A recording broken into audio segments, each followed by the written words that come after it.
y semejanza de Dios, tenemos el mismo valor que el hombre para Dios. Que aunque somos diferentes, participamos de numerosos privilegios, bendiciones y beneficios maravillosos. Bendiciones y beneficios que también nos conceden responsabilidades juntos con el hombre dentro del plan y el diseño original de Dios para nuestras vidas y dentro de la sociedad, aunque desempeñando roles distintos. Sabemos también que la mujer es copartícipe del hombre en la empresa de crear la sociedad, de llenarla y de sojuzgarla, y que creados a la imagen y semejanza de la Trinidad, del Dios Trino que tenemos, junto con el hombre formamos una unidad plural. Somos dos, mas ya no somos dos, somos uno. Y somos interdependientes. Nos necesitamos unos al otro, tal y como los miembros del cuerpo en la iglesia. Ninguno puede decir al otro, no te necesito. Y también que la mujer tiene una responsabilidad y papel participativo juntamente con el hombre dentro del hogar, la sociedad y la iglesia. Creo que a estas alturas no nos cabe duda de que así como Cristo es la cabeza de la iglesia, el hombre es la cabeza de la mujer. Y si nos queda alguna duda, lo podemos ver en Efesios 5:23. Y que cuando invertimos el orden diseñado por Dios y actuamos independientemente de su voluntad, esto acarrea consecuencias graves y en ocasiones hasta funestas para nosotros. Ya vimos todas las implicaciones del hombre y la mujer en la caída en el capítulo 3 de Génesis. Así que pues, dicho todo esto, nos toca analizar ahora la posición y el ministerio de la mujer en el hogar, la sociedad y la iglesia. De la caída, y espero estarle dando para adelante a esto, ni para adelante ni para atrás. Ahí sí, ok. De la caída y la maldición de la serpiente que encontramos en Génesis capítulo 3, surge una bendición para la humanidad y la mujer. Nuestro Dios obra de manera muy interesante. De una maldición resulta una bendición. La promesa del advenimiento de nuestro Señor Jesucristo, y eso lo podemos ver en versículo 15, donde dice: y pondré enemistad entre ti y la mujer, entre tu simiente y la simiente suya, ésta te herirá en la cabeza y tú le herirás en el calcañar. Podemos también ver que encontramos aquí por primera vez la proclamación del Evangelio, anunciando la venida de nuestro Señor Jesucristo. Y una vez más, dentro de esta promesa, encontramos a la mujer como portadora del más alto honor y privilegio, por concebir, por tener dentro de ella, ¿verdad?, a nuestro Señor Jesucristo, y juega ella en este lugar un papel protagónico, ¿verdad? Ya conocemos la historia que leemos en cada ocasión en Navidad, en Mateo y en Lucas, acerca del nacimiento de nuestro Señor Jesucristo. Pero al mismo tiempo, el papel como madre y esposa de la mujer es afectado. Como esposa, la sujeción o su subordinación u orden inicial que Dios había creado y que había sido una bendición, ahora resulta una molestia. El cuidado del cual ella se debía sentir orgullosa, ¿verdad?, porque el hombre debía proteger a la mujer y cuidar de ella, ahora lo ve como una imposición. Antes era un cuidado, ahora es un conflicto, y la procreación es con dolor. En el versículo 16 dice, a la mujer dijo, multiplicaré en gran manera los dolores en tus preñeces, con dolor darás a luz los hijos, y tu deseo será para tu marido, y él se enseñoreará de ti. La procreación supone criar hijos y también la transmisión de la familia de una generación a otra. Siguiendo la enseñanza del Antiguo Testamento, en el Nuevo Testamento el hogar es el centro de la enseñanza, de la economía y de la adoración de cada familia. En el Nuevo Testamento existen diferentes pasajes, pero sobre todo 3 básicos que tratan acerca del rol y la posición del esposo y de la esposa. Efesios 5, del 22 al 36, Colosenses del 18 al 21 y Primera de Pedro 3, del 1 al 7. Sin embargo, es en Primera de Timoteo donde quisiera que vayamos un momento, capítulo 5, y los versículos del 3 al 16, donde descubrimos un pasaje que, hablando de las viudas, es bastante descriptivo en cuanto al rol de la mujer en el contexto del hogar. En el versículo 10 de Primera de Timoteo 5, dice que ella debe de tener buen testimonio de hacer varias cosas. Y aquí empieza a describir algunas de las funciones y rol de la mujer en el hogar. Debe de tener buen testimonio de hacer buenas obras, de criar hijos, de haber practicado la hospitalidad, de haber lavado los pies a los santos, de haber socorrido a los afligidos y hecho todo tipo de buenas obras. Dice el versículo 10, que tenga buen testimonio de buenas obras, si ha criado hijos, si ha practicado la hospitalidad, si ha lavado los pies de los santos, si ha socorrido a los afligidos, si ha practicado toda buena obra.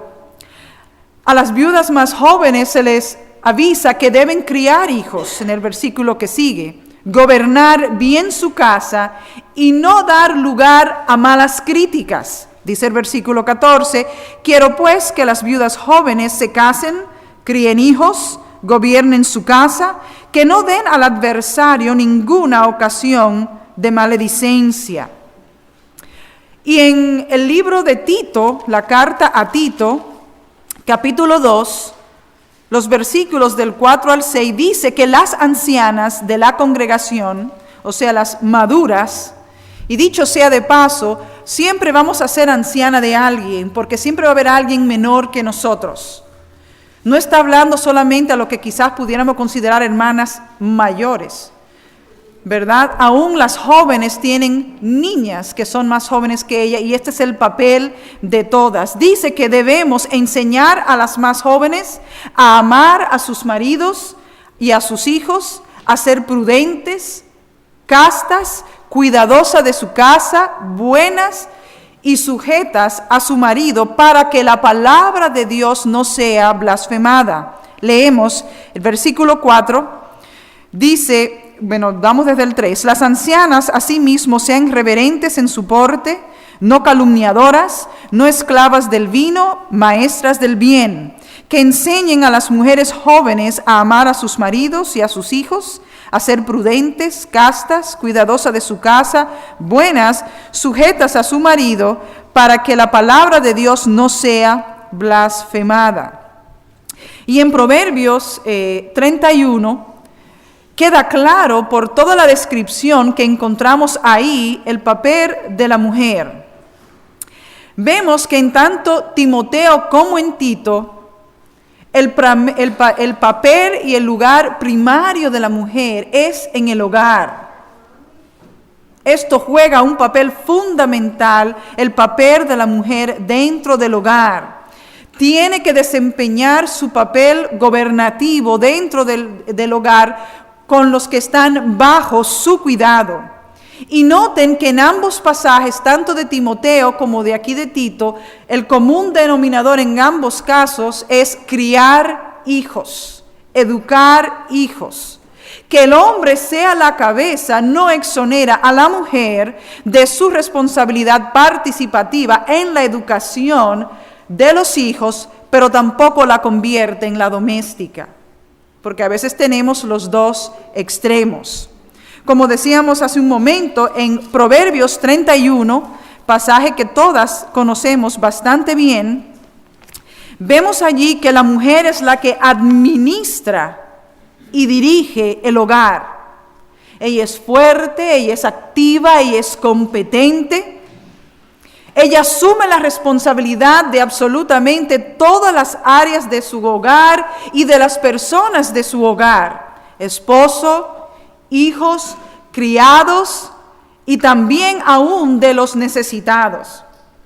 Se encarga de la enseñanza de sus hijos, y vamos a ver en Proverbios 31, y para darle participación a las hermanas, una que lea Proverbios 31, 26, otra que busque Proverbios 1:8 y otra que busque Proverbios 6:20. Por Proverbios 31, 26, 1:8 y 6:20.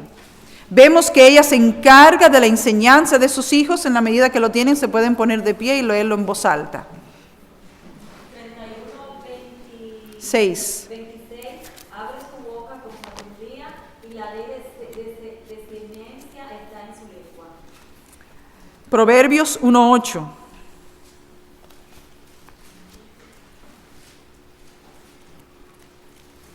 Oye, hijo mío, la instrucción de tu padre y no desprecies la dirección de tu madre.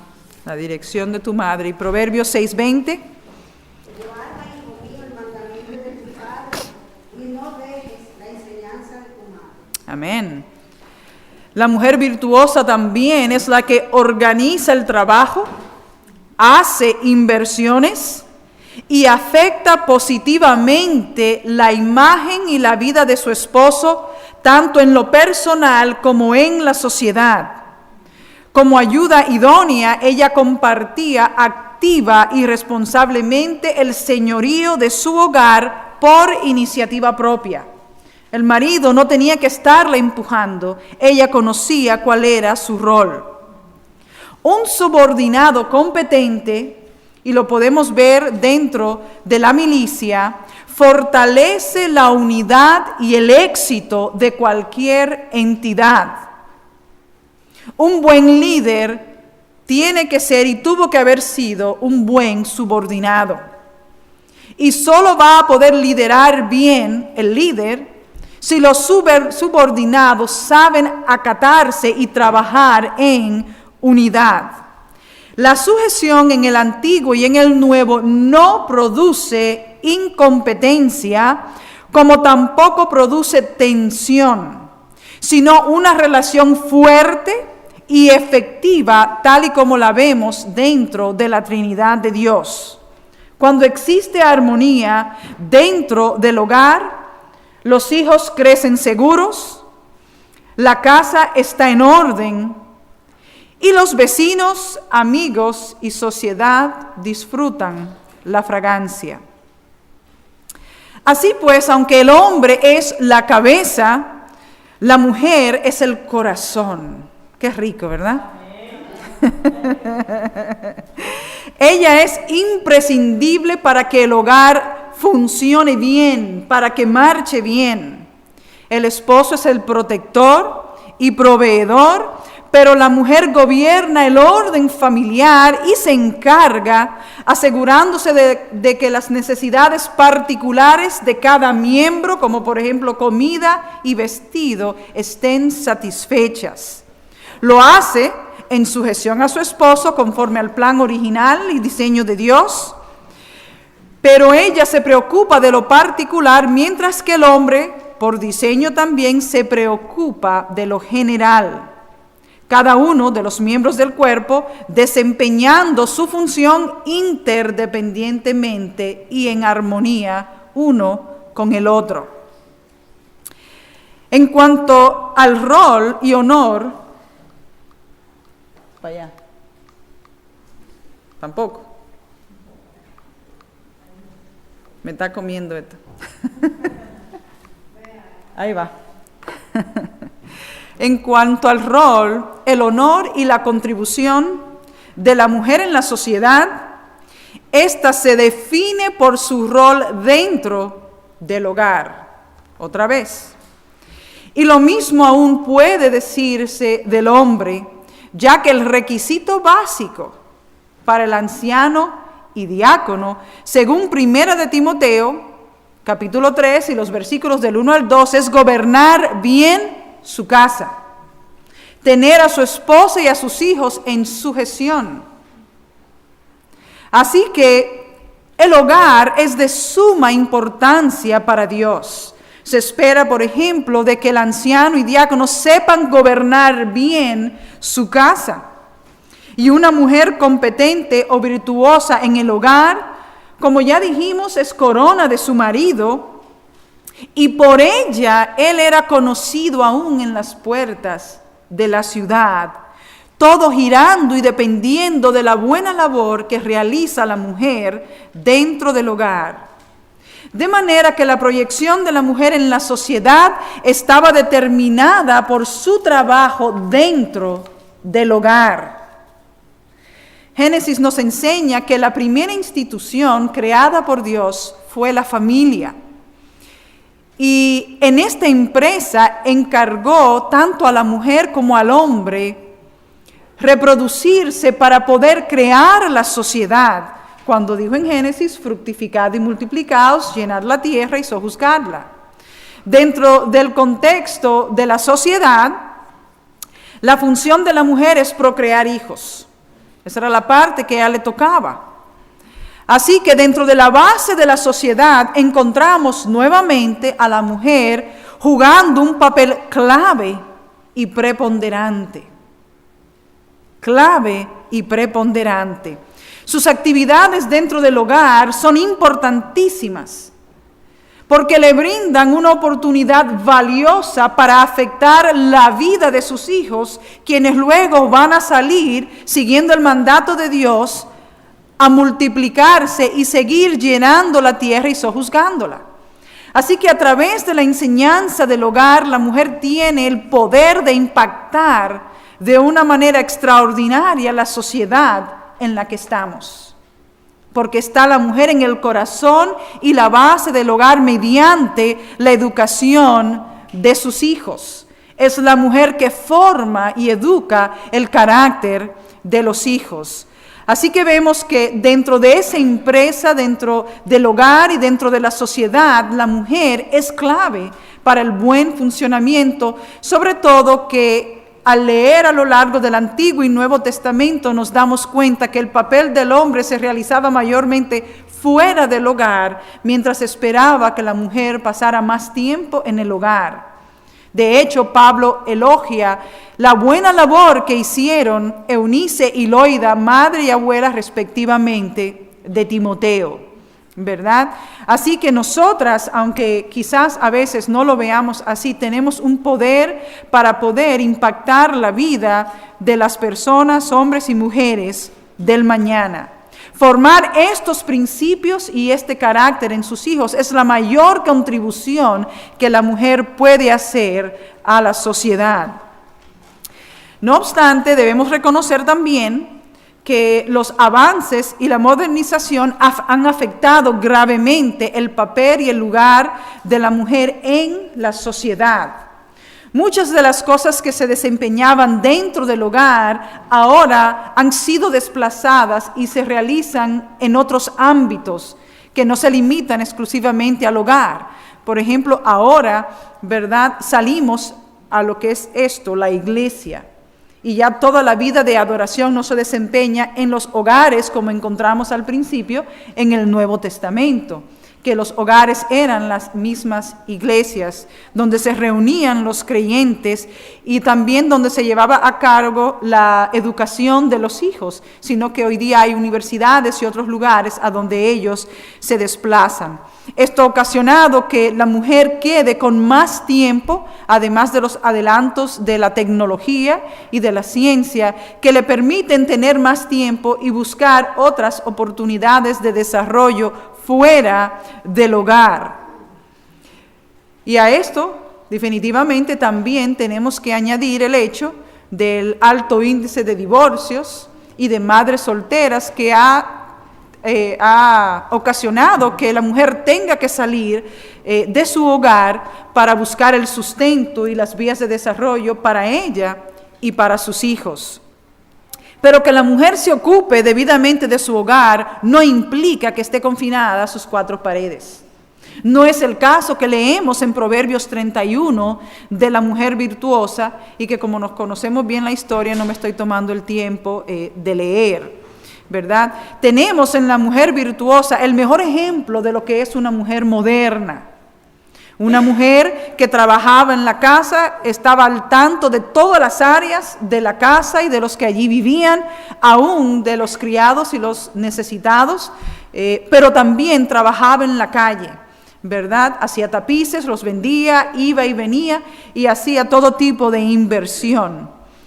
Lo interesante de esta mujer es que a pesar de todas sus contrataciones, nunca descuidó su hogar ni usurpó el lugar de su marido. Él seguía siendo la cabeza. Así que aunque la mujer tiene muchas áreas hoy día donde puede y quizás hasta debe desempeñarse por causa de cómo la sociedad ha ido cambiando, definitivamente el lugar donde debemos de brillar es en el hogar, en los hijos, porque ellos son esa sociedad que se continúa propagando tal y como Dios mandó.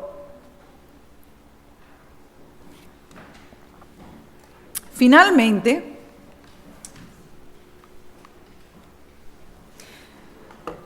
existe un lugar más donde queremos examinar la posición y ministerio de la mujer, el lugar de mayor conflicto, la iglesia. Es mucho lo que se pudiera decir y debatir en torno a este tema. Pero, como decíamos en la primera parte, tenemos que preocuparnos por trazar bien la palabra de verdad. Para hacerlo tenemos que seguir las normas interpretativas que la misma palabra de Dios nos enseña, para poder llegar a conclusiones correctas.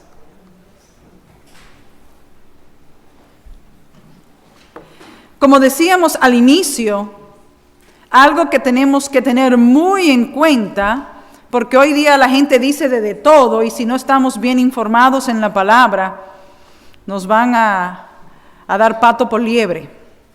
Y es muy importante que estemos ojo avisor, porque como poco tristemente se estudia la palabra, la gente anda mezclando cosas y se ha formado todo un sancocho, no sé si todo el mundo sabe lo que es un sancocho, un arroz con mango, ¿verdad? Acerca de las enseñanzas y de las doctrinas bíblicas. Tenemos que recordar que la iglesia no existe en el Antiguo Testamento, no se conocía, era desconocida, era un misterio.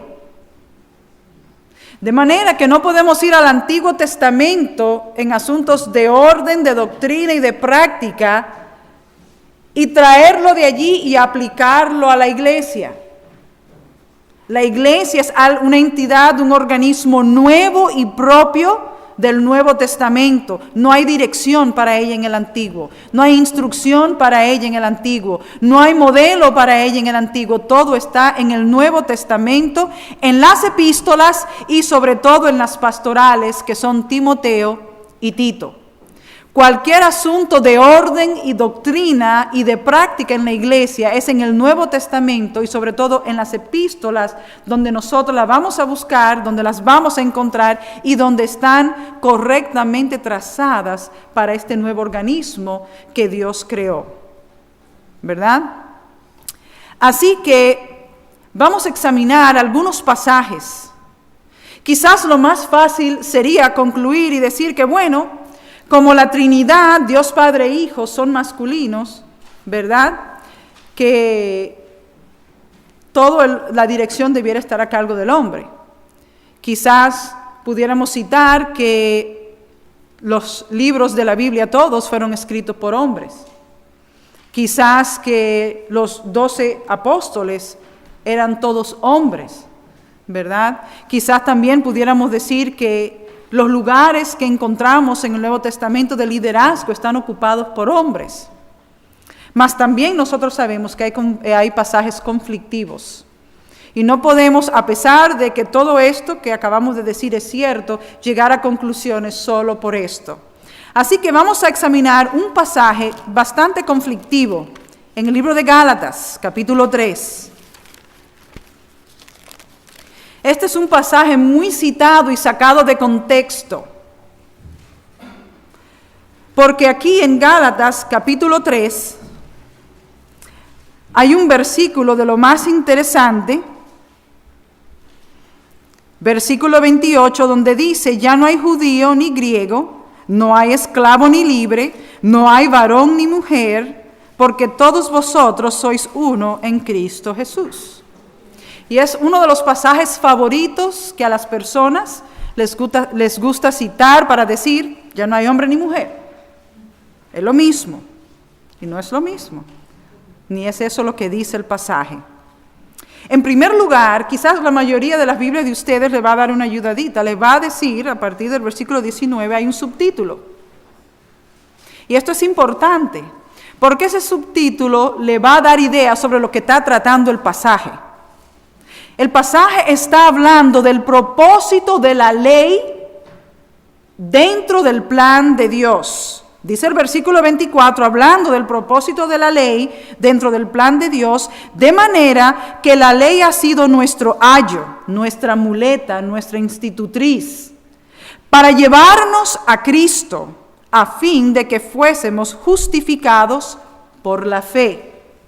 Lo que está diciendo el pasaje es que la ley fue algo temporal que nos servía de ayuda o que les servía de ayuda. El propósito era ayudar a los judíos para llevarlos a Cristo. Una vez venida la fe, ya la ley quedó inoperante. Y esta discusión viene a causa de que los judíos seguían insistiendo que había que circuncidarse y estaba llevando y obligando a los hombres a circuncidarse. No está hablando de mujer, porque la mujer no se puede circuncidar, O sea que aún desde ahí el pasaje está mal aplicado. Entonces, esta era la temática que se estaba discutiendo en este pasaje. Y Pablo viene para aclarar el propósito de la ley. No. Eso era con el propósito de llevarlos a Cristo, para que se dieran cuenta que por la ley, por las obras de la ley, ninguno puede ser justificado. Mas ahora por la fe en Cristo Jesús, todos, esclavo o libre, judío o griego, mujer o hombre, tienen entrada a la gracia de Dios. Eso es lo que está diciendo. No está diciendo que ya no existen hombres ni mujeres, no está aboliendo las razas, no está aboliendo las culturas, no está aboliendo el sexo, no está aboliendo los géneros. De manera que usar este pasaje para usarlo como base para decir que ya no hay hombre y mujer y que los dos pueden hacer las mismas cosas, es sacar este pasaje completamente de contexto y ponerlo a decir algo que no está diciendo. Y es muy importante por eso que siempre leamos el contexto para que sepamos de qué se está hablando. Como todos sabemos, hay un dicho por ahí que dice que cuando sacamos al texto del contexto se convierte en un pretexto. Y lo ponemos a decir lo que nos dé la gana. Y no es así. Así que este pasaje no está hablando ni de rol ni de posición, no está eliminando roles ni posición. Colosenses capítulo 3, los versículos del 9 al 11, leen de la siguiente manera: No mintáis los unos a los otros, habiéndoos despojado del viejo hombre con sus hechos, y revestido del nuevo, el cual conforme a la imagen del que lo creó, se va renovando hasta el conocimiento pleno, donde no hay griego ni judío, circuncisión ni incircuncisión, bárbaro ni escita, siervo ni libre, sino que Cristo es el todo y en todos. Volvemos otra vez para tener una idea general, no tenemos que ser muy inteligentes. Si vemos el título, dice la vida antigua y la nueva. ¿De qué está tratando el pasaje? Del viejo hombre y del nuevo, de la vida antes de Cristo y la vida después de Cristo. Y hace lo mismo que vimos que se hizo en Gálatas. También aquí es el apóstol Pablo que escribe, y él lo que está diciendo aquí, que todos sin distinción, ni griego, ni judío, ni circuncidado, ni no circuncidado, ni esclavo, ni libres, ahora tenemos una nueva imagen, hemos sido restaurados a la nueva imagen en Cristo, para ya no seguir viviendo la vida vieja. Nuevamente, este pasaje no está diciendo que somos toda la misma cosa, de que no hay diferencias de nación, ni de raza, ni de nacionalidades, ni de sexo, no está hablando de eso. Que no importa del trasfondo que viniésemos, quienes hayamos sido antes, al venir a Cristo, tenemos una nueva identidad. Eso es lo que está diciendo ese pasaje. Es la misma aplicación que vimos en Gálatas cuando hablaba acerca de la ley. Primera de Corintios, capítulo 12, versículos 12 y 13, dice: porque así como el cuerpo es uno y tiene muchos miembros, pero todos los miembros del cuerpo, siendo muchos, son un solo cuerpo, así también Cristo. Porque por un solo cuerpo fuimos todos bautizados en un cuerpo, sean judíos o griegos, sean esclavos o libres, y a todos se nos dio a beber de un mismo espíritu. Aquí vuelve y se repite el mismo ejemplo que vimos en Gálatas 3 y en Colosenses 3. Aquí está hablando, como todos vemos, ¿de qué? ¿Qué dice el título? De los dones. Está hablando de los dones espirituales. Y Pablo está explicando que así como dentro de un cuerpo hay muchos miembros, está compuesto por miembros diferentes, con todo y eso son un cuerpo en Cristo.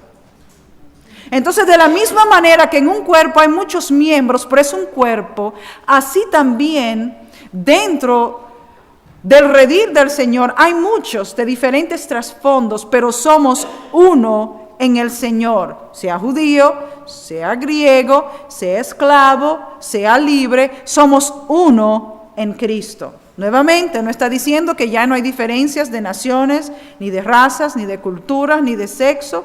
No está refiriéndose a absolutamente nada de eso. Así que son pasajes sacados del contexto, diciendo algo que no es lo que realmente está diciendo. ¿Verdad? La Biblia se explica a sí misma. Ahora, en Primera de Timoteo, vamos a ir a Primera de Timoteo, capítulo 2 y versículo 8, encontramos un pasaje que es clave para la comprensión del rol y la posición de la mujer en la iglesia. Primera de Timoteo, al dar instrucciones sobre la oración, aborda el tema de los roles y es uno de los pasajes más importantes del Nuevo Testamento en cuanto al orden en la iglesia. Dentro de Primera de Timoteo capítulo 2 hay varios términos que son importantes para que podamos entender todo en cuanto está enseñando el pasaje. Y las palabras claves que encontramos en el versículo 11, silencio, sujeción, versículo 12, enseñar y dominio. Son 4 palabras dentro de este contexto que es muy importante que podamos comprender. En primer lugar, la palabra silencio, que es del griego echisia, es la misma palabra que utiliza 1 de Pedro 3:4 por apacible. Por apacible. Es la misma palabra en el griego. Significa quietud, calma, paz, tranquilidad.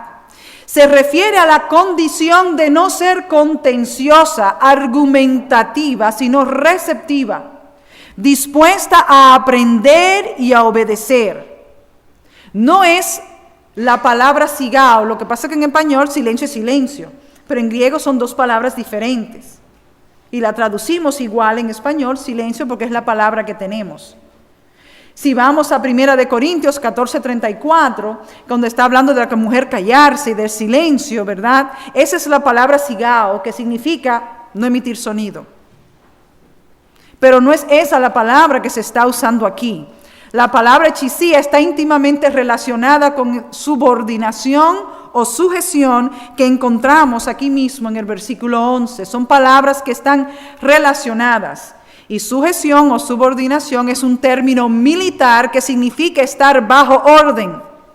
Todos conocemos bien ese concepto, ¿verdad? Porque conocemos bien la milicia y la vemos, ¿verdad? Cómo están ellos bajo orden, bajo una autoridad, ¿verdad? También tenemos la palabra enseñar, una palabra que modernamente nos entorpece y nos impide entender su verdadero significado a la luz de las Escrituras del Nuevo Testamento. La enseñanza hoy en día no implica autoridad. Alguien le enseña cualquier disciplina, cualquier carrera, cualquier materia, cualquier cosa, y usted si quiere lo coge y si no lo deja. Usted o lo parece o no le parece, lo refuta, le hace caso al que explica o no y todo está bien. Pero no así en el Nuevo Testamento. La enseñanza bíblicamente implica una autoridad. El objetivo de la enseñanza en las Escrituras es que nosotros obedezcamos.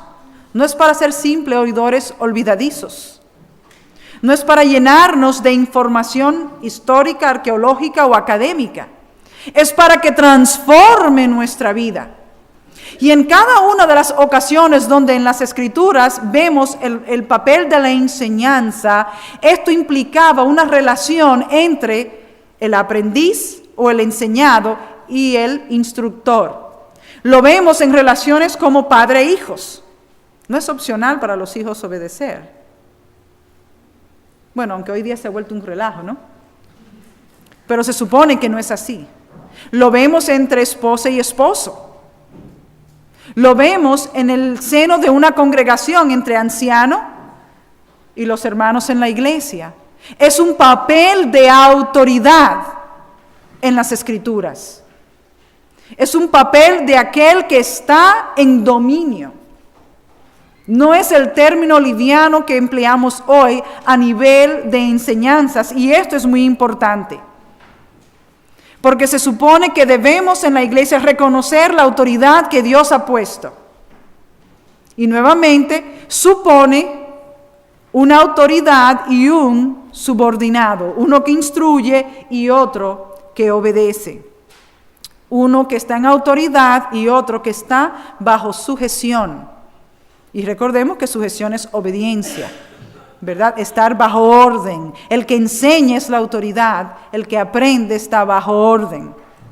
Y dominio, que es la palabra autentein, que encontramos también aquí en el Nuevo Testamento, una palabra griega, que significa estar bajo dominio o no usurpar autoridad. Se supone que el que está en dominio es aquel que controla, que dirige, que dictamina, ¿verdad? Y algo muy interesante es notar que enseñar y ejercer dominio también están íntimamente relacionadas. Están ligadas unas a otras, tal y como lo vemos aquí en el versículo. Son palabras paralelas y entrelazadas. Nuevamente, el que enseña está en autoridad y el que aprende está bajo sujeción. Y eso es estar bajo dominio. Así que la palabra, a la luz de esto, prohíbe a la mujer estar en autoridad sobre el hombre. ¿Qué implica eso? Que enseñe. Porque el que enseña, enseña autoritativamente. La idea es que el que es enseñado obedezca. Y eso es contrario al plan de Dios, donde Adán es que daba las instrucciones y Eva tenía que estar sujeta y obedecer. Donde Adán era el que estaba en control y nombraba y determinaba, y la mujer seguía más adelante, ¿verdad? Como Cristo, que es la cabeza de la iglesia, y la iglesia que se sujeta. Entonces vemos que la razón o justificación de esta relación de autoridad y sujeción lo encontramos en los versículos inmediatamente seguidos. ¿Y a dónde van? A la creación, a todos esos versículos que vimos en la primera parte. Dice el versículo 13, porque Adán fue formado primero. Esto no tiene que ver con el nivel educativo, el nivel académico, el nivel cultural o el lugar geográfico, porque estamos en Europa o en Estados Unidos y se hacen las cosas diferentes. Esto es puramente bíblico, divino. El orden que nosotros obedecemos, no lo obedecemos porque yo tenga más educación que mi marido o que los hombres de la iglesia, o porque como vivo en Estados Unidos se vive diferente, sino porque divinamente yo tengo que acatar el orden que Dios ha dado. Y ese orden obedece a la creación, donde Dios formó a Adán primero y luego a la mujer. Pero ahora hay otra razón también que se va al lugar de la primera mención, ¿verdad?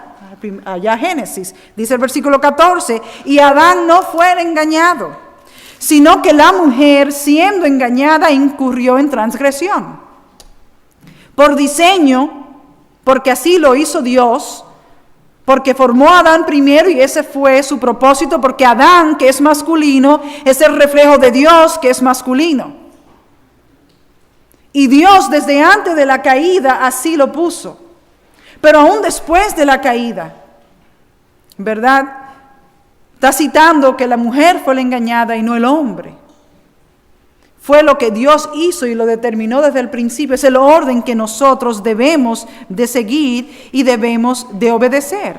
Así que es lo que Dios ha determinado para nosotros. Sí hay una diferenciación de géneros sexual entre el hombre y la mujer.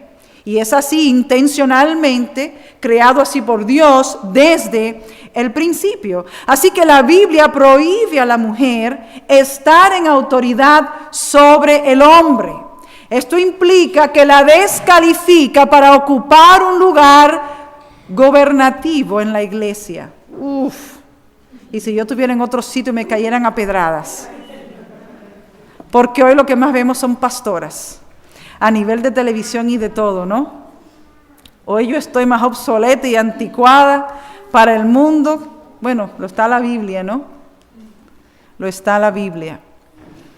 La mujer está descalificada para ocupar puesto de autoridad y gubernativo dentro de la iglesia. ¿Cómo la mujer afecta a la iglesia? En la educación de sus hijos.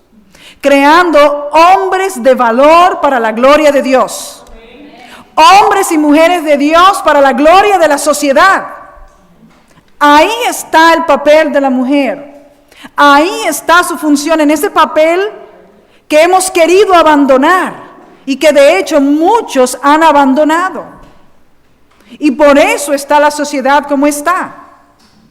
Mujeres que no se sujetan, hombres que no gobiernan bien, como dice la palabra, padres que no están al cuidado de su hogar, que da hijos rebeldes y una sociedad convulsionada, disfuncional, porque hemos violado los principios, los preceptos y el orden de Dios para el hombre y para la mujer.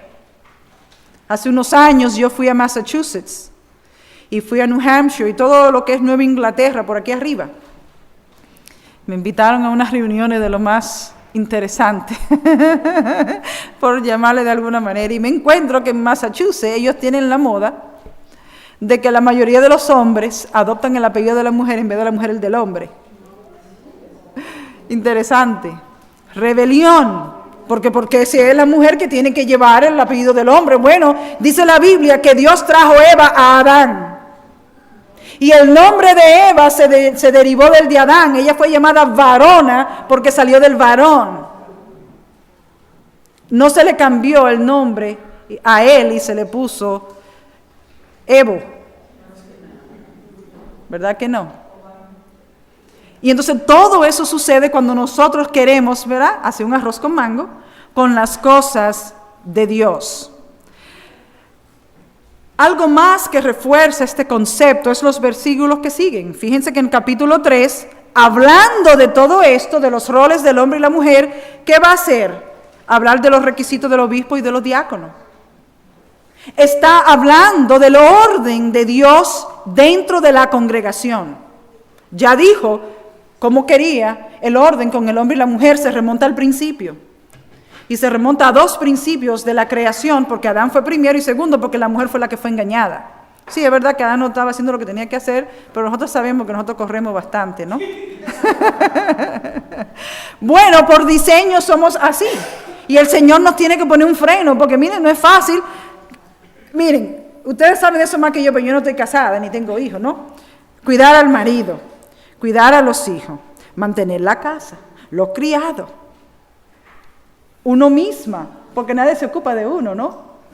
También tener que trabajar, porque la mujer virtuosa también trabajaba. Oye, son muchas cosas. El Señor nos creó así. Y por haber sido creada así, ¿verdad? Quizá por eso somos y le llevamos bastante gabela a los hombres. Pero ese es el freno que el Señor nos puso, porque miren lo que hizo Eva. Tenía un motor turbo, entonces el Señor nos tuvo que poner al hombre que nos vaya frenando. Y eso es bueno. Eso es bueno, porque como nosotros a veces no tenemos ni siquiera mucho tiempo para pensar, porque son tantas las cosas que hay que hacer, ve que el hombre nada más puede hacer una a la vez. Entonces a eso le da mucha cabeza. Y te saca todas las conclusiones. Mira que en el trabajo yo me vuelvo loca cuando a veces hay que colgar unos cuadros y yo veo que los hombres vienen a sacarme cinta y nivel y yo, ay padre. Y yo te los pongo todo en un brinco y no necesito nada de eso, y me quedan derechitos.